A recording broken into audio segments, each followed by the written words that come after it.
Days after a proposed $35 cap on insulin was slashed from the Senate's budget package, we're now hearing from a 22-year-old woman who's struggling with diabetes and the skyrocketing price of the drug.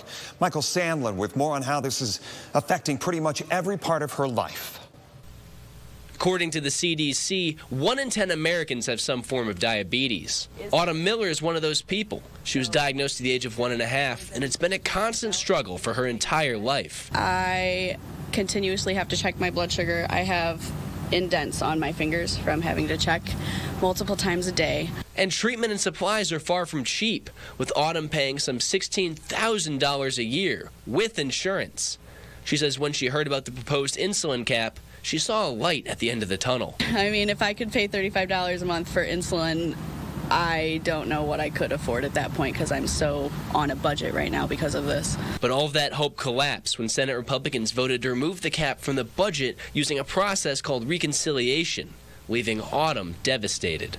It's very frustrating because I wish that people understood that I cannot live without this.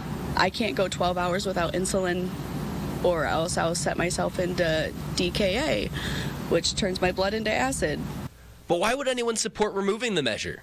Varun Vaidya, professor of pharmacy practice at Toledo, says Republicans believe maintaining the price of insulin supports funding for innovation and research. However, Vaidya believes that reasoning is a little murky. When it comes to insulin, it really puzzles me. Insulin is not a new drug. It's not a new invention. It's the first insulin was separated back in 1923. And Ohio Senator Sherrod Brown, one of the politicians who fought for the cap, had this to say about those who voted against it, writing, "There's no reason other than corporate greed for insulin to cost more than $35 a month for all Americans." Reporting for WTOL 11, I'm Michael Sandlin.